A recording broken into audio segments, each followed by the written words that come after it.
K Umar മൗലവിയുടെ റഹിമഹുല്ല തർജുമാനുൽ ഖുർആൻ audio number 690.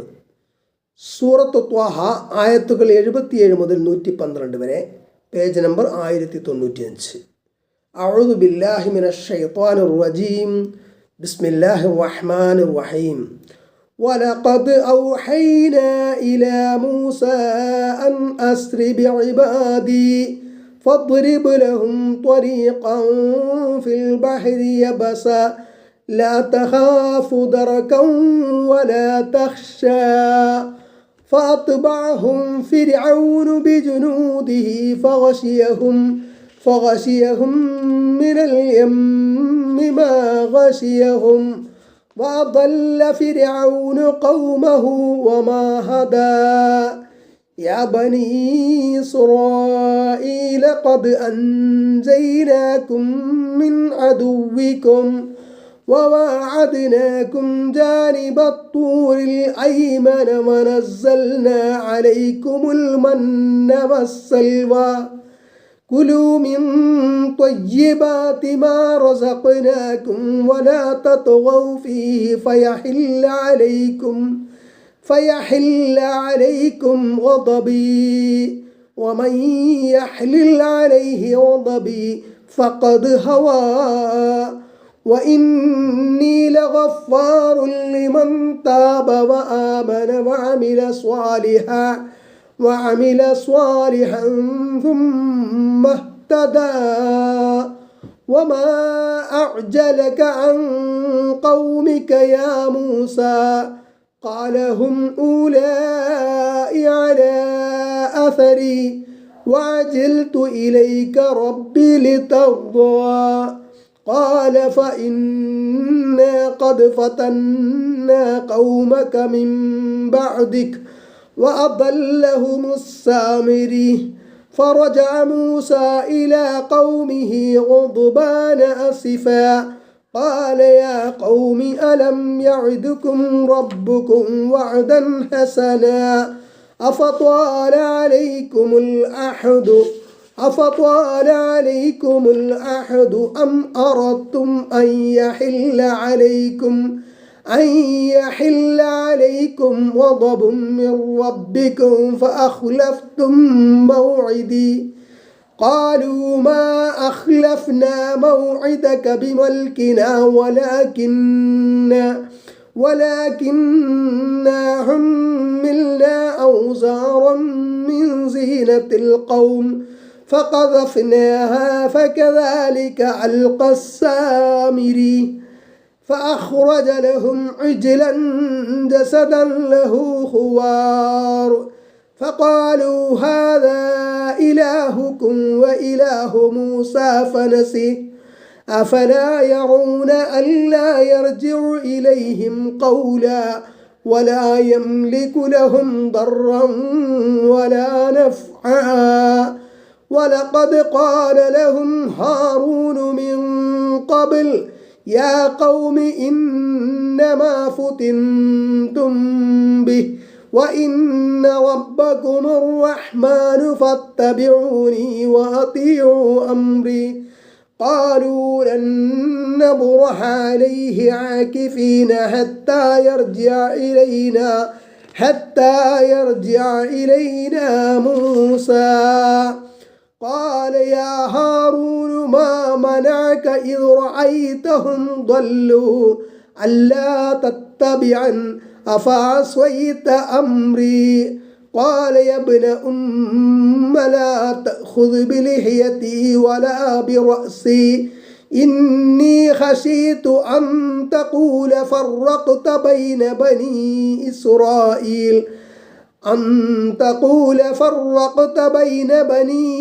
إسرائيل ولم ترقب قولي قال فما خطبك يا سامري قال بصرت بما لم يبصروا به فقبلت قبلة من أثر الرسول فنبذتها وكذلك سولت لي نفسي قال فاذهب فإن لك في الحياة أن تقول أن تقول لا مساس وإن لك موعدا لن تخلفه وانظر إلى إلهك الذي ظلت عليه عاكفا لنحرقنه ثم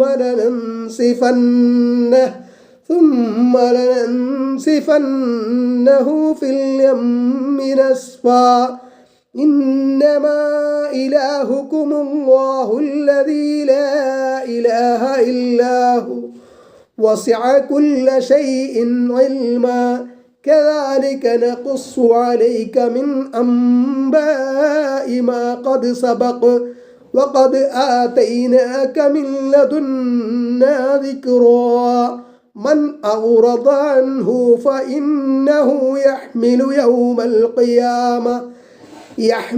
يوم القيامة وزرا خالدين فيه وساء لهم يوم القيامة حملا يوم ينفخ في الصور ونحشر المجرمين يومئذ زرقا يتخافتون بينهم إن لبثتم إلا عشرا نحن أعلم بما يقولون إذ يقول أمثلهم طريقة إن لبثتم إلا يوما ويسألونك عن الجبال فقل ينسفها ربي نسفا فيذرها قاعا صفصفا لا ترى فيها عوجا ولا أمتا يوم يتبعون الداعي لا عوج له وخشعت الأصوات للرحمن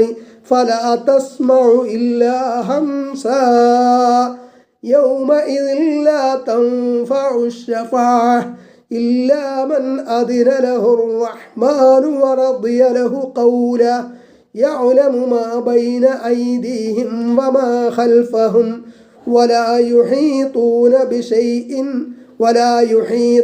به علما وعنت الوجوه للحي القيوم وقد خاب من حمل ظلما ومن يعمل من الصالحات وهو مؤمن فلا يخاف ظلما ولا هضما. Umar മൗലവിയുടെ റഹിമഹുല്ലാ തർജുമാനുൽ ഖുർആൻ ഓഡിയോ നമ്പർ 691, സൂറത്ത് ത്വഹ ആയത്ത് 77, പേജ് നമ്പർ 1095.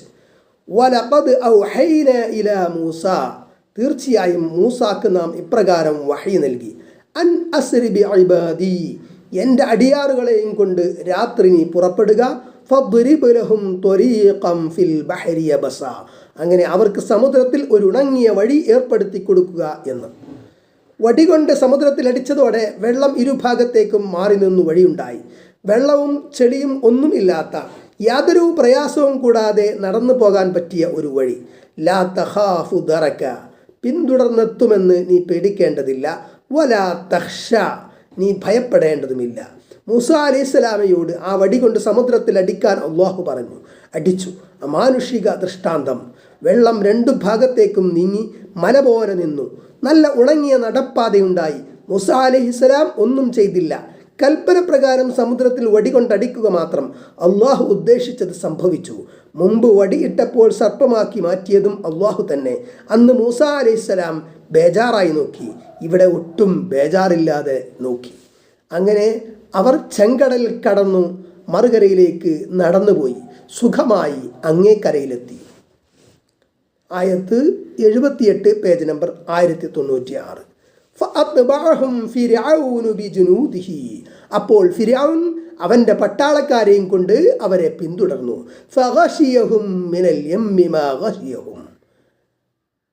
അപ്പോൾ സമുദ്രത്തിൽ നിന്ന് അവരെ മൂടിയതെല്ലാം അവരെ മൂടിക്കളഞ്ഞു. ഇസ്രായേലിയർ ചെങ്കടലിലുണ്ടായ പുത്തൻ പാതയിൽ കൂടി നടന്ന് അക്കരയെത്തി. ഫിർഔനും പട്ടാളക്കാരും അവരുടെ പിന്നാലെ വന്ന് കടലിന് നടുവിലെത്തി. അന്നേരം സമുദ്രം നികന്നു. സമുദ്രജലം അവരെ ഒന്നാകെ മൂടിക്കളഞ്ഞു. ദുഷ്ടന്മാർ മുങ്ങിച്ചത്തു. പിന്നെ ഉണ്ടായതൊന്നും പറയേണ്ടതില്ലല്ലോ. അതിദയനീയമായ രംഗം. അള്ളാഹു പ്രവർത്തിച്ചതിനെ സംബന്ധിച്ച് അള്ളാഹു പറഞ്ഞതാണിത്. ലോകം മുഴുവനും കണ്ടറിഞ്ഞതുപോലെ തെളിഞ്ഞു കിടക്കുന്ന യഥാർത്ഥ വസ്തുതയാണിത്. CN അഹമ്മദ് മൗലവി ഇത് നിഷേധിക്കുന്നു. ഇസ്രായേലിയരെ നാം രക്ഷിച്ചു, ഫിർഔനെയും കൂട്ടരെയും നാം മുക്കിക്കൊന്നു എന്നിങ്ങനെയൊക്കെ പൂജക ബഹുവചനമാക്കി പറഞ്ഞത് അള്ളാഹുവിൻ്റെ മഹത്വവും ആധികാരികതയും സൂചിപ്പിച്ചുകൊണ്ടാണല്ലോ. അതൊരു അർത്ഥരഹിതമായ കഴമ്പില്ലാത്ത അവകാശവാദമാണെന്ന് തോന്നിക്കുമാറാണ് അദ്ദേഹത്തിൻ്റെ വാദഗതി. എന്നാൽ ഇതൊരു പൊങ്ങച്ചം പറഞ്ഞതല്ല, യഥാർത്ഥമായ വിവരണമാണ്. ഉണങ്ങിയ വഴി എന്ന് അള്ളാഹു പറഞ്ഞല്ലോ, വെള്ളവും ചെളിയുമില്ലാത്ത വഴി എന്നാണ് അതിൻ്റെ സാരം.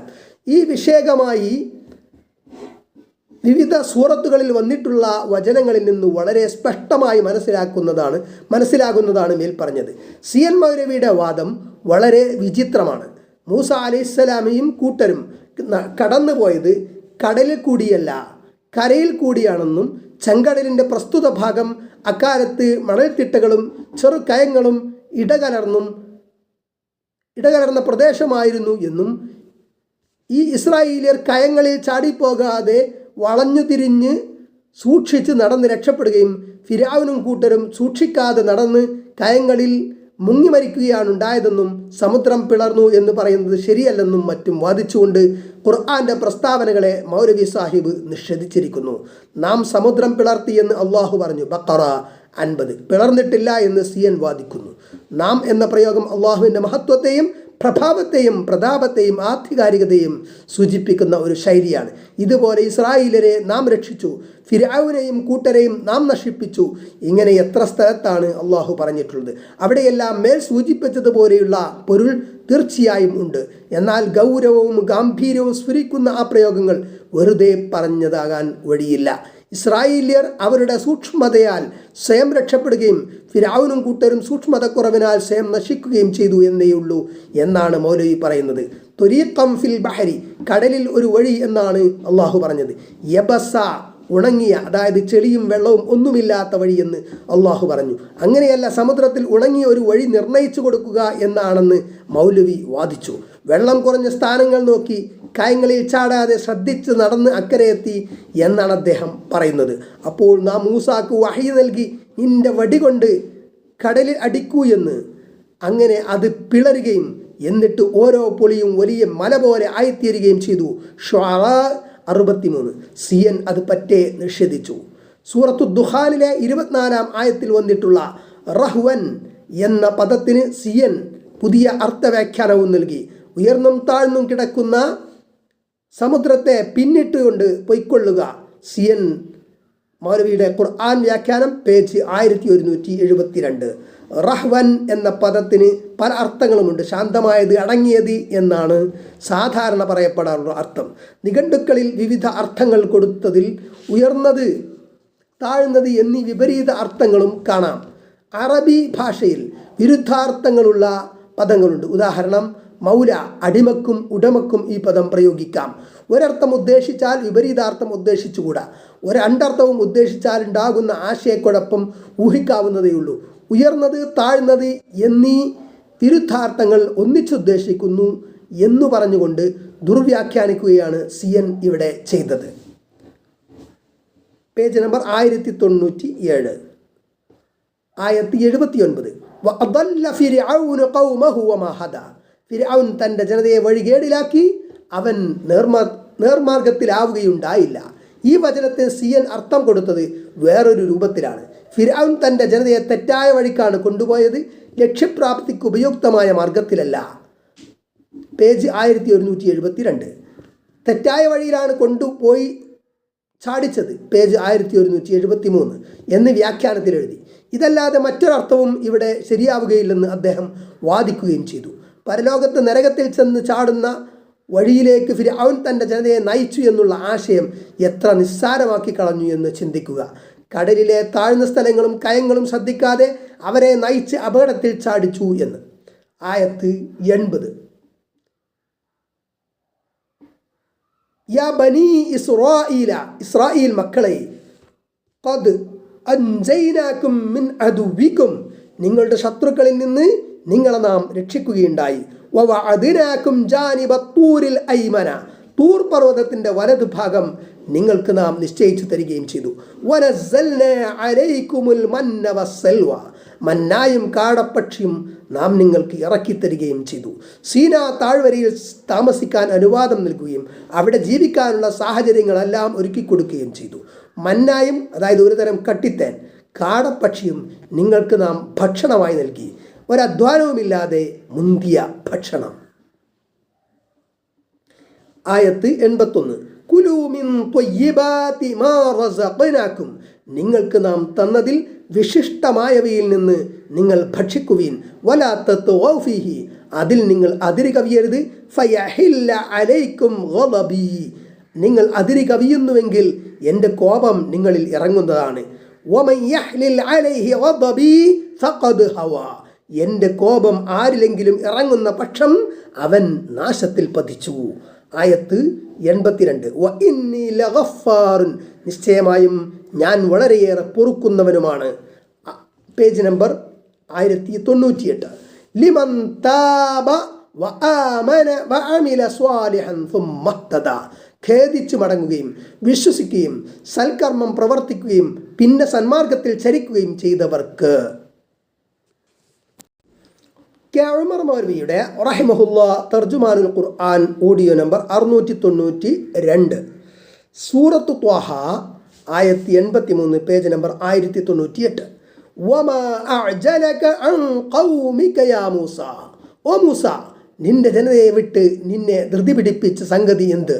സൂറത്തുൽ അറാഫിൽ 155 ആയത്തിൽ പറഞ്ഞ പ്രകാരം അള്ളാഹുവുമായുള്ള സംഭാഷണത്തിനും തൗറാത്ത് ഏറ്റുവാങ്ങുവാനും സീനാ പർവ്വതത്തിലേക്ക് പോകാൻ മൂസ അലൈഹിസ്സലാം ഒരുങ്ങിയപ്പോൾ കൂടെ പോകാൻ ഇസ്രായേലിൽ നിന്ന് 70 പ്രതിനിധികളെ അദ്ദേഹം തിരഞ്ഞെടുത്തു. അങ്ങനെ അവരെയും കൂട്ടി പോയപ്പോൾ അദ്ദേഹം വല്ലാതെ ധൃതിപ്പെട്ടു നടന്നു. ഒറ്റയ്ക്ക് നിശ്ചിത സ്ഥലത്തെത്തി. അപ്പോൾ മേൽപ്രകാരം അള്ളാഹു ചോദിച്ചു. ആയത്ത് 84. ഖാലഹും ഊലാഇ അലാ അസരി, മൂസ പറഞ്ഞു, അവരിതാ എൻ്റെ പിന്നാലെയുണ്ട്. വഅജിൽതു ഇലൈക റബ്ബി ലിതർദാ, എൻ്റെ റബ്ബേ, നിന്റെ തൃപ്തി ആശിച്ച് ഞാൻ നിന്റെ മുൻപിലേക്ക് ധൃതിയിൽ വന്നതാണ്. ആയത്ത് 85. ഖാല ഫഇന്നാ ഖദ് ഫതന്നാ ഖൗമക മിൻ ബഅദിക, അല്ലാഹു പറഞ്ഞു, എന്നാൽ നിന്റെ ജനതയെ നീ പോന്നതിന് ശേഷം നാം പരീക്ഷിച്ചിരിക്കുന്നു. വഅദല്ലഹുമുസ് സാമിരിയ്യു, സാമിരി അവരെ വഴിപിഴപ്പിക്കുകയും ചെയ്തു. പരീക്ഷിച്ചു എന്ന് വെച്ചാൽ യഥാർത്ഥ വിശ്വാസത്തിൽ ഉറച്ചു നിൽക്കുന്നവരെയും വ്യതിചലിക്കുന്നവരെയും വേർതിരിഞ്ഞ് കാണത്തക്കവണ്ണമുള്ള ഒരു വിഷയത്തിൽ അവരെ അകപ്പെടുത്തി എന്ന് സാരം. അതായത് അള്ളാഹു മൂസാ നബിയെ അറിയിച്ചു, നീ നിന്റെ ജനതയുടെ കൂടെ ഇല്ലാതിരിക്കൽ ഏതായാലും നന്നല്ല. നിന്റെ സഹോദരൻ ഹാറൂൻ അവരുടെ ഇടയിൽ ഉണ്ടായിട്ടുകൂടി അവരുടെ നില തെറ്റുകയാണല്ലോ സംഭവിച്ചത്. അവർ കുഴപ്പത്തിൽ പെട്ടുപോയി. അങ്ങനെയുള്ള ഒരു കൂട്ടരാണ് നിന്റെ ജനത. ആ കൂട്ടത്തിൽ പെട്ടവരാണല്ലോ ഈ 70 ആളുകളും. അതുകൊണ്ട് അവരെ പുറകിലാക്കി നീ വേഗം വന്നത് ശരിയായില്ല. എപ്പോഴും അവരുടെ കാര്യത്തിൽ നല്ലവണ്ണം ശ്രദ്ധിച്ചു കൊണ്ടിരിക്കണം. ആയത്ത് 86. ഫറജഅ മൂസ ഇലാ ഖൗമിഹി ഗദ്ബാന അസിഫ, അങ്ങനെ മൂസ തൻ്റെ ജനതയുടെ അടുക്കിലേക്ക് കോപിഷ്ഠനായും ദുഃഖിതനായും മടങ്ങി. ഖാല യാ ഖൗമി അലം യഅദുകും റബ്ബുകും വഅദൻ ഹസന, അദ്ദേഹം പറഞ്ഞു, എൻ്റെ ജനങ്ങളെ, നിങ്ങളുടെ റബ്ബ് നിങ്ങളോട് ഉത്തമമായൊരു വാഗ്ദത്തം ചെയ്തിരുന്നില്ലേ? അതായത് തൗറാത്ത് തരാമെന്ന്. അഫത്വാല അലൈക്കുമുൽ അഹ്ദു, എന്നിട്ട് നിങ്ങൾക്ക് കാലം ദീർഘിച്ചു പോയോ? Page number 1099. അം അറത്തും അൻ യഹില്ല അലൈക്കും ഗദബും മിർ റബ്ബിക്കും, അഥവാ നിങ്ങളുടെ രക്ഷിതാവിൽ നിന്നുള്ള കോപം നിങ്ങളുടെ മേൽ ഇറങ്ങണമെന്ന് നിങ്ങൾ ആഗ്രഹിച്ചതാണോ? ഫഅഖ്ലഫ്തും മൗഇദി, അങ്ങനെ ഞാനുമായുള്ള നിശ്ചയം നിങ്ങൾ ലംഘിക്കുകയും ചെയ്തതാണോ? അള്ളാഹുവിനെ മാത്രം ആരാധിക്കുന്നതിൽ ഉറച്ചു നിൽക്കുവാനും ഹാറൂൻ നബി അലൈഹിസ്സലാമയുടെ കൽപ്പനയ്ക്ക് വഴിപ്പെടുവാനും നിശ്ചയിച്ചിട്ടുണ്ടായിരുന്നു. അതിന് വ്യത്യാസം ചെയ്യുവാൻ എന്ത് കാരണം? ആയത്ത് 87. ഖാലൂ മാ അഖ്ലഫ്നാ മൗഇദക ബിമൽകിനാ, അവർ പറഞ്ഞു, ഞങ്ങളുടെ ഹിതാനുസരണം താങ്കളുമായുള്ള നിശ്ചയം ഞങ്ങൾ ലംഘിച്ചതല്ല.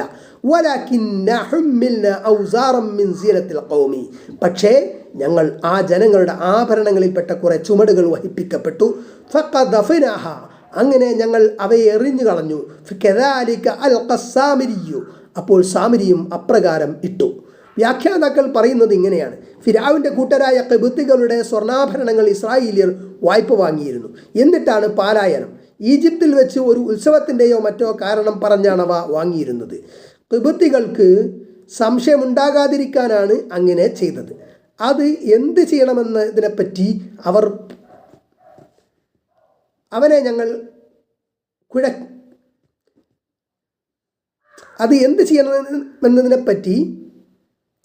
അവർ പറഞ്ഞു, ഞങ്ങൾക്കത് എടുക്കാനും വയ്യ, അവർക്ക് മടക്കി കൊടുക്കാനും വയ്യ. അങ്ങനെ ഞങ്ങൾ കുഴങ്ങി. ഞങ്ങൾ അതെല്ലാം കൂടി ഒരു തീക്കുണ്ടിലിട്ടു. അപ്പോൾ സാമിരിയും തൻ്റെ കയ്യിലുള്ളത് ഇട്ടു. ഇസ്രായേലിലെ ഒരു കപടനായിരുന്നു സാമിരി. ആയത്ത് 88. ഫഅഖ്റജ ലഹും അജ്ലൻ ജസദൻ ലഹു ഖുവാറുൻ. അങ്ങനെ അവൻ അവർക്ക് മുക്രയിടുന്ന ഒരു പശുക്കുട്ടിയുടെ രൂപമുണ്ടാക്കി കൊടുത്തു. സാമിരി എന്തോ സൂത്രപ്പണി ചെയ്ത് ലോഹം കൊണ്ടുണ്ടാക്കിയ പശുക്കുട്ടിയിലൂടെ കാറ്റ് കടന്നു പോകുമ്പോൾ മുക്രയിടുന്നത് പോലെ ശബ്ദമുണ്ടാകുന്ന രൂപത്തിലാക്കി. ഫഖാലു ഹാദാ ഇലാഹുക്കും വ ഇലാഹു മൂസ ഫനസിയ. അവർ പറഞ്ഞു, ഇതാണ് നിങ്ങളുടെ ദൈവവും മൂസായുടെ ദൈവവും, എന്നാൽ മൂസ മറന്നുപോയതാണ്. ഈ ഇലാഹിനെ മറന്നിട്ട് ഇപ്പോൾ സീനാ പർവ്വതത്തിലേക്ക് ഇലാഹിനെ കാണാൻ പോയിരിക്കുകയാണ് അദ്ദേഹം എന്നാണ് അവരുടെ വാദം. ആയത്ത് 89. അഫലാ യറൗന അല്ലാ യർജിഉ ഇലൈഹിം ഖൗല. എന്നാൽ അത് അവരോട് ഒരു വാക്ക് പോലും മറുപടി പറയുകയില്ലെന്ന് അവർ കാണുന്നില്ലേ? പേജ് 1100. വലാ യംലികു ലഹും ദർറൻ വലാ നഫ്അ. അവർക്ക് വല്ല ഉപകാരമോ ഉപദ്രവമോ ചെയ്യാൻ കഴിയുകയില്ലെന്നും, ഉപദ്രവിക്കാൻ കഴിയുമെങ്കിൽ അത് ഭയന്നിട്ടും ഉപകാരം ചെയ്യുവാൻ കഴിയുമെങ്കിൽ അത് ആശിച്ചിട്ടും ആരാധിക്കാൻ വകയുണ്ടായിരുന്നു. അങ്ങനെയൊന്നുമില്ലാത്ത സ്ഥിതിക്ക് അവരുണ്ടാക്കിയ ഒരു വസ്തുവിനെ ആരാധിക്കുന്നത് എന്തൊരു മൗഢ്യമാണ്. ആയത്ത് 90. വലഖദ് ഖാല ലഹും ഹാറൂൻ മിൻ ഖബ്ലു. നിശ്ചയമായും ഹാറൂൻ അവരോട് മുമ്പ് തന്നെ പറഞ്ഞിട്ടുണ്ട്, യാ ഖൗമി ഇന്നമാ ഫുതിൻതും ബിഹി. എൻ്റെ ജനങ്ങളെ, ഇതുമൂലം നിങ്ങൾ പരീക്ഷിക്കപ്പെടുക മാത്രമാണ് ഉണ്ടായത്. വ ഇന്ന റബ്ബകുമുർ റഹ്മാനു. നിശ്ചയമായും നിങ്ങളുടെ റബ്ബ് മഹാകാരുണികനാകുന്നു. ഫത്തബിഊനി. അതുകൊണ്ട് എന്നെ നിങ്ങൾ പിൻപറ്റുകയും വ അത്തിഉ അംരി. എൻ്റെ കൽപ്പന നിങ്ങൾ അനുസരിക്കുകയും ചെയ്യുകയും. പശുക്കുട്ടിയെ ആരാധിച്ചു വഴിപിടക്കുന്നത് തടയാൻ ഹാറൂൻ അലൈഹിസ്സലാം പല ശ്രമങ്ങളും നടത്തിയെന്ന് ഇതിൽ നിന്ന് വ്യക്തമാണ്. ഭിന്നിപ്പുണ്ടാകുമെന്ന് ഭയപ്പെട്ട് കാര്യമായൊന്നും ചെയ്യാതെ സമുദായ ഐക്യത്തിന് പ്രാധാന്യം നൽകിയെന്ന വാദം അടിസ്ഥാനരഹിതമാകുന്നു.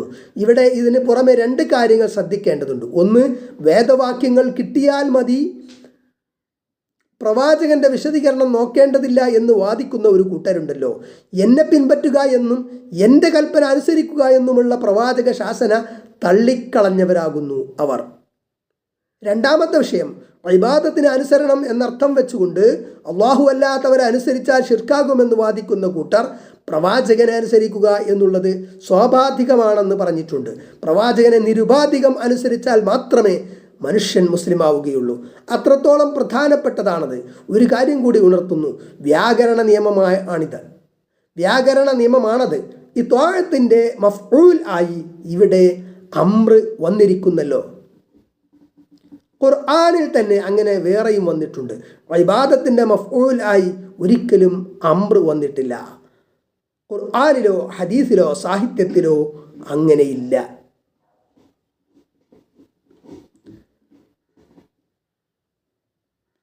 ആയത്ത് 91. ഖാലൂ ലൻ നബ്റഹ അലൈഹി ആകിഫീന. അവർ പറഞ്ഞു, ഞങ്ങൾ ഇതിൻ്റെ അടുക്കൽ ഭജനമിരിക്കുന്നവരായിരിക്കുക തന്നെ ചെയ്യും. ഹത്താ യർജിഅ ഇലൈനാ മൂസ. മൂസ ഞങ്ങളുടെ അടുക്കൽ തിരിച്ചെത്തുന്നത് വരെ. അങ്ങനെ മൂസാ നബി അലൈഹിസ്സലാം താപകോപത്തോടെ മടങ്ങിയെത്തി. റബ്ബിങ്കിൽ നിന്ന് ഏറ്റുവാങ്ങിയ തൗറാത്തിൻ്റെ പലകകൾ എറിഞ്ഞു. സഹോദരൻ്റെ തലമുടി പിടിച്ചു വലിച്ചു. ഉമർ മൗലവിയുടെ റഹിമഹുല്ലാ തർജുമാനുൽ ഖുർആൻ ഓഡിയോ നമ്പർ 693. സൂറത്ത് ത്വഹ ആയത്ത് 92, പേജ് നമ്പർ 1101. ഖാല യാ ഹാറൂനു മാ മനഅക ഇദ് റഅയ്തഹും ضلوا. മൂസ പറഞ്ഞു, ഹാറൂനെ, ഇവർ വഴിപിഴച്ചതായി നീ കണ്ടപ്പോൾ നിന്നെ തടസ്സപ്പെടുത്തിയ സംഗതി എന്താണ്? ആയത്ത് 93. അല്ലാ തത്തബിഅൻ. എന്നെ നീ പിൻപറ്റാതിരിക്കാൻ. അഫഅസൈത അംരി. അപ്പോൾ എൻ്റെ കൽപ്പനക്ക് നീ എതിർ പ്രവർത്തിച്ചതാണോ? എൻ്റെ കൽപ്പന എന്ന് പറഞ്ഞത് എൻ്റെ പ്രതിനിധിയായി പ്രവർത്തിക്കണമെന്ന കൽപ്പനയെ പറ്റിയാണ്. ഞാൻ ഇവിടെ ഉണ്ടായിരുന്നെങ്കിൽ കർശനമായി ഇത് വിലക്കുക തന്നെ ചെയ്യുമെന്ന് നിനക്കറിയാമല്ലോ. അപ്പോൾ നീ അങ്ങനെ ചെയ്യാതിരുന്നത് ശരിയായോ എന്നുള്ളതിനെ പറ്റിയാണ് നീ പെമ്പറ്റാതിരുന്നത് എന്ന് പറഞ്ഞത്. അല്ലെങ്കിൽ മുഅ്മിനീങ്ങളെയും കൂട്ടി ഈ ദുഷ്ടന്മാരുടെ ഇടയിൽ നിന്നും വേർപെട്ട് എൻ്റെ അടുക്കലേക്ക് സീനാ പർവ്വതത്തിലേക്ക് വരാതിരുന്നതെന്ത് എന്നും വ്യാഖ്യാനിക്കാം. നീ സീനായിലേക്ക് ഓടി വന്ന് എന്നോട് വിവരം പറയാതിരുന്നതെന്ത് എന്നും വിവക്ഷിക്കാം. ആയത്ത് 94. ഖാല യബ്ന ഉമ്മ ലാ തഖുദ് ബിലിഹ്യതി വലാ ബിറഅസി. അദ്ദേഹം പറഞ്ഞു, എൻ്റെ ഉമ്മയുടെ മകനെ, എൻ്റെ താടിയിലും തലയിലും നീ പിടിക്കല്ലേ. ഇന്നി ഖശീതു അൻ തഖൂല ഫറഖത ബൈന ബനി ഇസ്രായീല വലം തർഖുബ് ഖൗലി. നിശ്ചയമായും എൻ്റെ വാക്കിന് നീ കാത്തു നിൽക്കാതെ ഇസ്രായേലിയരുടെ ഇടയിൽ നീ ഭിന്നിപ്പുണ്ടാക്കി എന്ന് നീ പറയുന്നത് ഞാൻ ഭയപ്പെടുകയാണുണ്ടായത്. അതുകൊണ്ടാണ് ഞാൻ ഉപദേശിച്ചും എതിർത്തും നോക്കിയത്. കൂടുതൽ എന്തെങ്കിലും ചെയ്താൽ ഭിന്നിപ്പുണ്ടാകും, അതിന് നീ എന്നെ കുറ്റപ്പെടുത്തും എന്ന് ഞാൻ ഭയപ്പെട്ടു. നീ വന്നിട്ട് ആലോചിച്ച് വേണ്ടത് ചെയ്യാമെന്ന് കരുതി. എൻ്റെ സ്വന്തം അഭിപ്രായപ്രകാരം ചെയ്യേണ്ടതല്ല ഈ വിഷയം എന്ന് എനിക്ക് തോന്നി. ഹാറൂൻ അലൈഹിസ്സലാം തൻ്റെ കഴിവിൻ്റെ പരമാവധി അവരെ തടഞ്ഞു നോക്കിയെന്നും ആ എതിർപ്പ് ശക്തമായപ്പോഴായിരിക്കണം അവരെന്നെ വധിച്ചേക്കുമായിരുന്നു എന്ന് വരെ ഖുർആൻ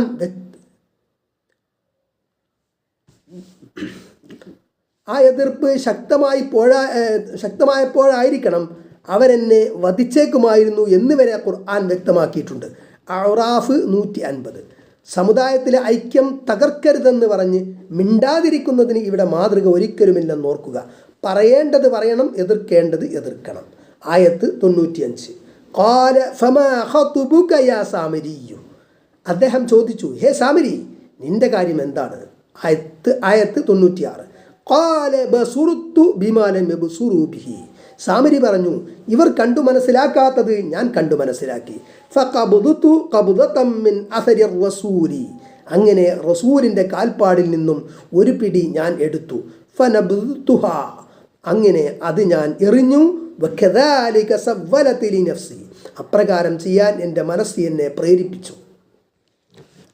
പേജ് നമ്പർ 1102. മിക്ക മുഫസ്സിറുകളും പറയുന്നത് റസൂൽ എന്ന് പറഞ്ഞത് ജിബ്രീലിനെ പറ്റിയാണെന്നും ജിബ്രീൽ വന്നത് അവൻ കണ്ടു മനസ്സിലാക്കിയെന്നും റസൂലിൻ്റെ അവശിഷ്ടം എന്ന് പറഞ്ഞത് ജിബ്രീൽ അല്ലെങ്കിൽ ജിബ്രീലിൻ്റെ കുതിര ചവിട്ടിയ സ്ഥലത്തെ മണ്ണിനെ പറ്റിയാണെന്നും അതിന് വിശേഷതയുണ്ടെന്ന് മനസ്സിലാക്കി ഒരു പിടി മണ്ണെടുത്ത് വെച്ചിരുന്നുവെന്നും ആഭരണങ്ങൾ തീയിലിട്ട് ഉരുക്കിയപ്പോൾ ആ കൂട്ടത്തിൽ അല്ലെങ്കിൽ പശുക്കുട്ടിയുടെ ഉള്ളിൽ ആ മണ്ണ് ഇട്ടു എന്നുമാണ്. എന്നാൽ ചില മുഫസ്സിറുകൾ പറഞ്ഞത് ഇപ്രകാരമാണ്: ആളുകൾ മനസ്സിലാക്കാത്ത ഒന്ന് ഞാൻ മനസ്സിലാക്കി എന്ന് വെച്ചാൽ അവരെല്ലാം പിഴവിലാണെന്നും ആ പിഴവിൽ നിന്നും അവരെ വീണ്ടെടുക്കൽ ആവശ്യമാണെന്നും ഞാൻ മനസ്സിലാക്കി എന്നുമാണ്. അങ്ങനെ റസൂലിൻ്റെ, അതായത് മൂസാ നബിയുടെ മാർഗം ഞാൻ തൽക്കാലത്തേക്ക് കൈക്കൊണ്ടു. താമസിയാതെ അത് വിട്ടുകളയുകയും ചെയ്തു. അതായത് ആദ്യമേ തന്നെ ഞാൻ നിങ്ങളുടെ കൂടെ വേണ്ടതുപോലെ ചേർന്നിട്ടില്ല, അത് വെറുമൊരു ഉപായമായിരുന്നു. പിന്നെ ഞാൻ ഉദ്ദേശിച്ച സമയമായപ്പോൾ അത് ഞാൻ ഉപേക്ഷിക്കുകയും ചെയ്തു. അപ്പോൾ റസൂൽ എന്ന് പറഞ്ഞത് മൂസാ നബി അലൈഹി സ്വലാമയെ കുറിച്ചാണ്. റസൂലിൻ്റെ കാൽപ്പാട് എന്ന് വെച്ചാൽ റസൂലിൻ്റെ ചര്യയാണ്. എല്ലാം അള്ളാഹുവിനറിയാം. ആയത്ത് 97. ഖാല ഫദ്ഹബ് ഫഇന്ന ലക ഫിൽ ഹയാതി അൻ തഖൂല ലാ മിസാസ. മൂസ പറഞ്ഞു, എന്നാൽ നീ പോ, നിശ്ചയമായും തുടരുതേ എന്ന് പറയലാണ് നിനക്ക് ഈ ജീവിതത്തിലുള്ളത്. നിശ്ചയമായും തുടരുതേ എന്ന് പറയലാണ് നിനക്ക് ഈ ജീവിതത്തിലുള്ളത്. വഇന്ന ലക മൗഇദൻ ലൻ തുഖ്ലഫ.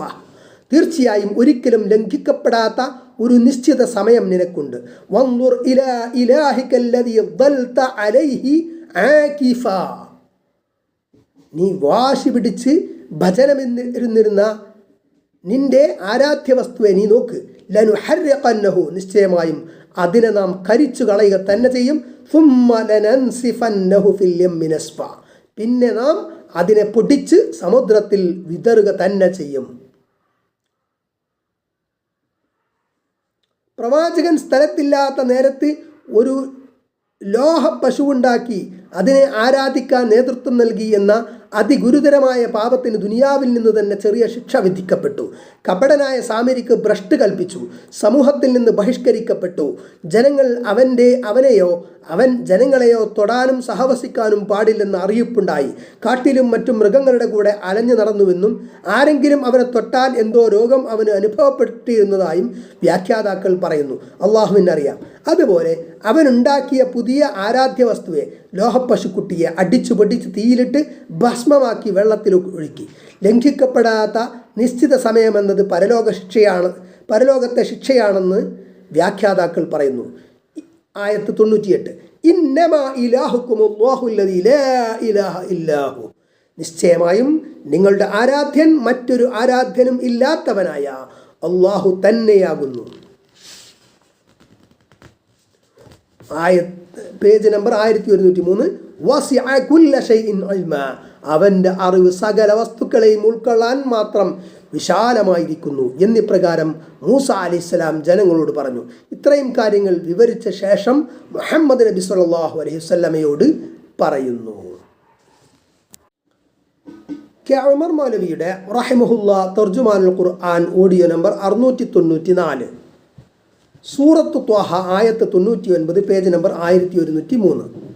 കദാലിക നഖസ്സു അലൈക മിൻ അംബാഇ മാ ഖദ് സബഖ, ഇപ്രകാരം കഴിഞ്ഞുപോയ സംഭവങ്ങളെപ്പറ്റിയുള്ള വൃത്താന്തങ്ങളിൽ നിന്ന് നിനക്ക് നാം വിവരിച്ചു തരുന്നു. വഖദ് ആതൈനാക മിൻ ലദുന്നാ ദിക്റാ, നമ്മുടെ പക്കൽ നിന്നുള്ള ഉദ്ബോധനം നാം നിനക്ക് നൽകുകയും ചെയ്തിരിക്കുന്നു. ആയത്ത് 100. മൻ ഔറദ അൻഹു ഫഇന്നഹു യഹ്മിലു യൗമൽ ഖിയാമത്തി വിസ്റാ, അതിൽ നിന്ന് ആരെങ്കിലും തിരിഞ്ഞു കളയുന്ന പക്ഷം തീർച്ചയായും അന്ത്യനാളിൽ പാപച്ചുമട് അവൻ വഹിക്കുന്നതാണ്. ആയത്ത് 101. ഖാലിദീന ഫീഹി, അതിൽ അവർ ശാശ്വതരായിരിക്കുന്ന അവസ്ഥയിൽ. വസാഅലഹും യൗമൽ ഖിയാമത്തി ഹിംല, ഉയർത്തെഴുന്നേൽപ്പ് നാളിൽ ആ ചുമട് അവർക്ക് എത്ര ദുസ്സഹം. ആയത്ത് 102. യൗമ യുൻഫഖു ഫിസ്സൂരി, കാഹളത്തിൽ ഊതപ്പെടുന്ന ദിവസം. വനഹ്ശുറുൽ മുജ്രിമീന യൗമഇദിൻ സുർഖാ, കുറ്റവാളികളെ അന്ന് നീല നിറമുള്ളവരായി നാം ഒരുമിച്ച് കൂട്ടുന്നതാകുന്നു. അത്യധികമായ ദുഃഖവും നിരാശയും ഭയവും നിമിത്തം അവരുടെ നിറവും കോരവും മാറിപ്പോകും. അതിൻ്റെ അടയാളം കണ്ണിൽ നല്ലവണ്ണം തെളിഞ്ഞു കാണും. ശരീരത്തിൻ്റെ നിറം നീലയായി പോകും. ആയത്ത് 103. യതഹാഫതൂന ബൈനഹും ഇല്ലബിസ്തും ഇല്ലാ അശ്റ, 10 ദിവസമല്ലാതെ ഭൂമിയിൽ നിങ്ങൾ താമസിച്ചിട്ടില്ല എന്ന് അവർ തമ്മിൽ പതുക്കെ പറയും. ആയത്ത് 104. നഹ്നു അഅലമു ബിമാ യഖൂലൂൻ, അവർ പറയുന്നതിനെ സംബന്ധിച്ച് നാം ഏറ്റവും അറിയുന്നതാകുന്നു.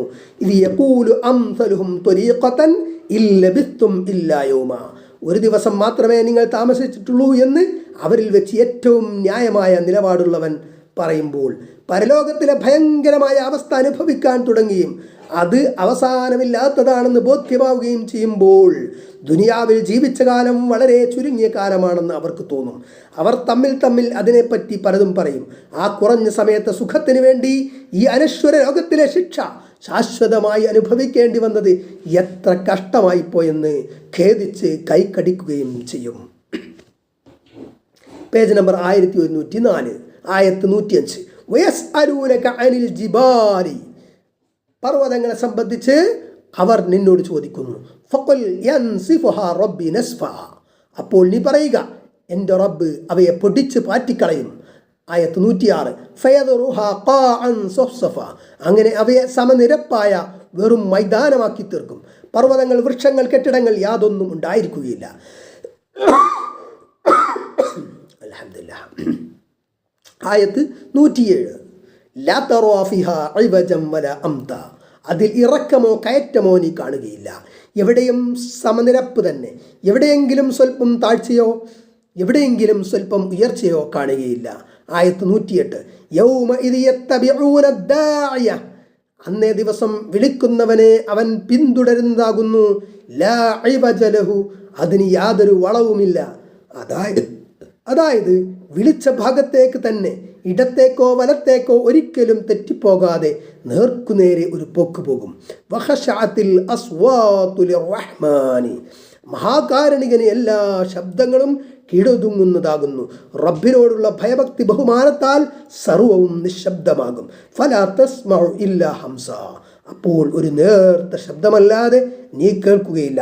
ശ്വാസമയക്കുന്ന ശബ്ദം പോലെ നേർത്ത ഒരു ശബ്ദം മാത്രം ലോകാരംഭം മുതൽ അവസാനം വരെയുള്ള മനുഷ്യരെല്ലാം ഒരുമിച്ച് കൂടി നിൽക്കുന്ന ആ മഹാഭയങ്കര സദസ്സിൽ ഒരാളും ഒരക്ഷരം ഉരിയാടുകയില്ല. വല്ലാത്തൊരു സദസ്സായിരിക്കും അത്. അങ്ങേയറ്റത്തോളം നിശബ്ദത. ഹംസ എന്ന പദത്തിന് നേരിയ ശബ്ദം, ശ്വാസോച്ഛ്വാസത്തിൻ്റെ ശബ്ദം, പതുക്കെ നടക്കുമ്പോഴുള്ള കാലച്ച എന്നൊക്കെ അർത്ഥമാവാം. ഇത് മാത്രമേ അവിടെ കേൾക്കുകയുള്ളൂ. ഒന്നാമത്തെ പ്രാവശ്യം കാഹളത്തിൽ ഊതി ലോകം നശിച്ചു. രണ്ടാം പ്രാവശ്യവും കാഹളത്തിൽ ഊതി മനുഷ്യരെല്ലാം ഖബറുകളിൽ നിന്ന് പുറത്തു വന്ന് നോക്കുമ്പോൾ ഇന്നത്തെ ഈ ഭൂമിയല്ല. തോടോ പുഴയോ കടലോ കിണറോ കുളമോ കുന്നോ മലയോ കെട്ടിടങ്ങളോ വൃക്ഷങ്ങളോ ഒന്നുമില്ല. സമനിരപ്പായ തുറന്ന നിരന്ന ഭൂമി. എല്ലാവരും അതാ ഒരുമിച്ചുകൂടി നിൽക്കുന്നു. യാതൊരു ലോക്യവും ബന്ധവുമില്ല.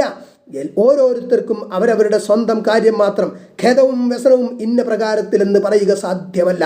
സർവ്വ മനുഷ്യരും പേടിച്ച് വിറക്കുന്ന ഏറ്റവും ഭയങ്കര നിശബ്ദരംഗം. ഏറ്റവും വലിയ മഹാന്മാർ പോലും ഭയന്ന് മിണ്ടാതിരിക്കും. മഹാകാരുണികൻ കാരുണ്യം നൽകിയവർക്കല്ലാതെ യാതൊരു രക്ഷയുമില്ല. പേജ് നമ്പർ 1105, ആയത്ത് 109. അന്നേ ദിവസം ശുപാർശ ഫലം ചെയ്യുകയില്ല. മഹാകാരുണികൻ സമ്മതം കൊടുത്തവർക്കല്ലാതെ അവർക്ക് വേണ്ടി വാക്കാൽ പൊരുത്തപ്പെടുകയും ചെയ്തവരൊഴികെ. വിചാരണ നാളിൽ ശുപാർശ ഫലം ചെയ്യണമെങ്കിൽ അള്ളാഹു അനുവദിക്കണം, ശുപാർശ ചെയ്യുവാനും അനുവദിക്കണം, ഇന്ന ആൾക്ക് വേണ്ടി ശുപാർശ ചെയ്യാൻ എന്നും അനുവദിക്കണം. അങ്ങനെ അനുവദിക്കണമെങ്കിൽ അള്ളാഹുവിന് തൃപ്തികരമായ ജീവിതം നയിച്ചവനായിരിക്കണം. ഇങ്ങനെയെല്ലാം കൂടിയാവുമ്പോൾ പിന്നെ ശുപാർശയ്ക്ക് വലിയൊരു സ്വാധീനമില്ല. എന്നാൽ ഇവിടെ ശുപാർശ കൊണ്ട് ഉദ്ദേശിക്കപ്പെടുന്നത് ശുപാർശയ്ക്ക് അനുവാദം ലഭിക്കുന്ന വ്യക്തിക്ക് ഒരു പദവിയും ബഹുമാന്യതയും അവിടെ പ്രകടമാകും വിധമുള്ള സംവിധാനമാണ്. നബി സല്ലല്ലാഹു അലൈഹി വസല്ലമക്ക് ഉന്നതമായി ഈ പദവി അവിടെ ലഭിക്കുമെന്ന് ഹദീസിൽ വന്നിട്ടുണ്ട്. ആ പദവി തിരുമേനിക്ക് ലഭിക്കാൻ വേണ്ടി പ്രത്യേകം പ്രാർത്ഥിക്കാൻ സത്യവിശ്വാസികളെ പഠിപ്പിക്കുകയും ചെയ്തിട്ടുണ്ട്. ആയത്ത് 110. അവരുടെ മുമ്പിലുള്ളതും പിമ്പിലുള്ളതും അവൻ അറിയുന്നു. അവർക്ക് അതിനെക്കുറിച്ച് പൂർണ്ണമായി അറിയാനാവുകയില്ല. അള്ളാഹുവിനെ പറ്റിയോ സൃഷ്ടികളെപ്പറ്റിയോ അവരുടെ സ്വന്തത്തെപ്പറ്റിയോ ഒന്നും പൂർണ്ണമായി അറിയാൻ അവർക്ക് കഴിയുകയില്ല. ആയത്ത് 111. വായനത്തിൽ വുജൂഹു ലിൽ ഹയ്യിൽ ഖയ്യൂം. എന്നെന്നും ജീവിച്ചിരിക്കുന്നവനും സർവ്വലോക നിയന്താവുമായുള്ളവന് മുഖങ്ങൾ കീഴൊതുങ്ങിയിരിക്കുന്നു. വഖദ് ഖാബ മൻ ഹമല ദുൽമ. അക്രമത്തിൻ്റെ ഭാരം ചുമന്നവൻ ഇച്ഛാഭംഗപ്പെടുകയും ചെയ്തു. ആയത്ത് 112. വമൻ യഅമൽ മിനസ്വാലിഹാത്തി. വല്ല സൽക്കർമ്മവും ആരെങ്കിലും ചെയ്യുന്ന പക്ഷം വഹുവ മുഅ്മിനുൻ. അവൻ വിശ്വാസിയായിരിക്കുന്ന അവസ്ഥയിൽ. ശ്രദ്ധിക്കുക, ചെയ്യുന്ന കർമ്മം നല്ലതായതുകൊണ്ട് മതിയാവുകയില്ല. ശരിയായ വിശ്വാസത്തോടു കൂടി ചെയ്യണം. എന്നാൽ മാത്രമേ ഫലപ്പെടുകയുള്ളൂ. ധർമ്മം കൊടുക്കുക, ധർമ്മയുദ്ധത്തിൽ പങ്കെടുക്കുക, മതവിജ്ഞാനം ജനങ്ങളെ പഠിപ്പിക്കുക. ഇവ മൂന്നും ശരിയായ വിശ്വാസമില്ലാത്ത കാരണത്താൽ, ഭൗതികമായ ഉദ്ദേശ്യങ്ങൾ കാരണത്താൽ നിഷ്ഫലമായി എന്ന് മാത്രമല്ല ശിക്ഷയ്ക്ക് കാരണമായി തീർന്നു എന്നുള്ള ഹദീസ് പരക്കെ അറിയപ്പെട്ടതാണല്ലോ. കർമ്മങ്ങൾ പരിഗണിക്കുന്നത് ഉദ്ദേശ്യത്തിൻ്റെ അടിസ്ഥാനത്തിലാണെന്ന് സ്വഹീഹായ ഹദീസിൽ വന്നിരിക്കുന്നു. അള്ളാഹുവിൻ്റെ തൃപ്തിയും പരലോകമോക്ഷവും നിഷ്കളങ്കമായി ആഗ്രഹിക്കുക എന്ന ഇഖ്ലാസ് കൂടാതെ യാതൊരു കർമ്മവും സ്വീകാര്യമാവുകയില്ല. ഫലാ യഖാഫു ദുൽമൻ വലാ ഹദ്മാ. അവൻ യാതൊരു അക്രമത്തെയും അവകാശ നിഷേധത്തെയും ഭയപ്പെടേണ്ടതില്ല. നന്മയായാലും തിന്മയായാലും രക്ഷയായാലും ശിക്ഷയായാലും എല്ലാവർക്കും അർഹമായത് കൃത്യമായി ലഭിക്കും.